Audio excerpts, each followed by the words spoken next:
वैदिक साहित्य से लेकर प्राचीन ग्रंथों तक मनु आदि मानव के रूप में जाने जाते हैं। मान्यता है कि जल प्रलय के बाद मनु ही धरती पर शेष बचे थे और उन्हीं से सारी सृष्टि विशेषकर मानव जाति का विकास हुआ। इसलिए हम मनु की संतानें यानी मनु से जन्मे कहे जाते हैं। मुस्लिम और ईसाइयों में मनु का नाम आदम है, जिससे आदमी शब्द बना है। वैदिक साहित्य और शतपथ ब्राह्मण में मनु को सूर्य का पुत्र और मानव जाति का पथ प्रदर्शक बताया गया है। भगवत गीता में भी मनुओं का उल्लेख है, जहाँ यह व्यक्ति के स्थान पर उपाधि के रूप में उपयोग किया गया है। मनु शब्द का मूल मन धातु से पैदा हुआ है। आधुनिक साहित्य में मनु और उनकी पत्नी कामायनी के बारे में मनोवैज्ञानिक विवेचना के साथ प्रसिद्ध कवि जयशंकर प्रसाद का महाकाव्य कामायनी विशेष चर्चित रहा है।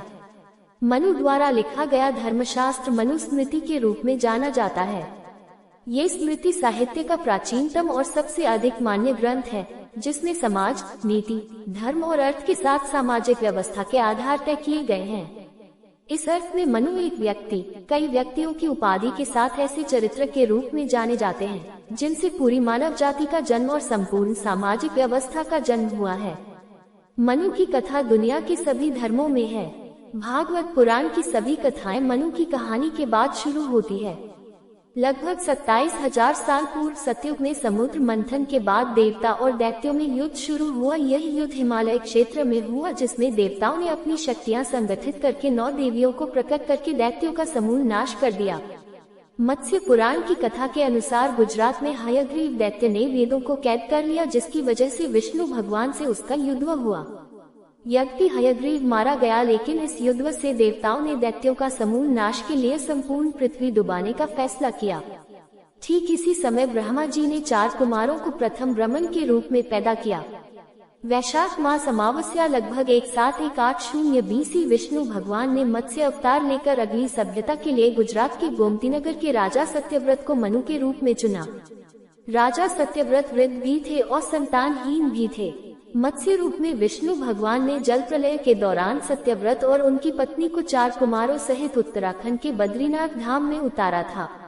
बद्रीनाथ धाम से आगे माना गांव में इन्होंने वर्तमान सभ्यता की शुरुआत की। हालांकि पुराणों में उतारने वाली जगह नहीं लिखी है, लेकिन सती आत्मदाह पर शिव के गणों ने कनखल और माना गांव पर हमला किया। उनकी शुरुआती जगह उच्च हिमालय पर माना के अलावा अन्य नहीं थी। मणिभट्ट द्वारा माना पर कब्जा 16,502 ईस्वी पूर्व किया गया था। यह ऐतिहासिक तथ्य इस गांव को विश्व के सबसे प्राचीन गांव में शुमार करता है। मनु वंश का विवरण भागवत कथा में दर्ज है। मनु प्रथम क्षत्रिय घोषित किए गए, यानी हिंदू धर्म की शुरुआत मनु और 4 कुमारों से हुई। 4 कुमार ब्राह्मण और मनु क्षत्रिय बनाए गए। मनु विश्व के प्रथम राजा भी थे। प्रजा के रूप में हिमालय पर जीवित बचे खज उनके साथ थे। जीवन के अंतिम पड़ाव में वे वापस गुजरात आ गए थे। एक मनु का लाखों वर्षों का समय होता है, अर्थात कुछ लाख वर्ष खंड के स्वामी एक मनु होते हैं, फिर दूसरा, उसके बाद तीसरे आदि मनु उस समय के अधिपति होते हैं। इसी क्रम में इस समय के मालिक 7वें अर्थात वैवस्वत मनु हैं।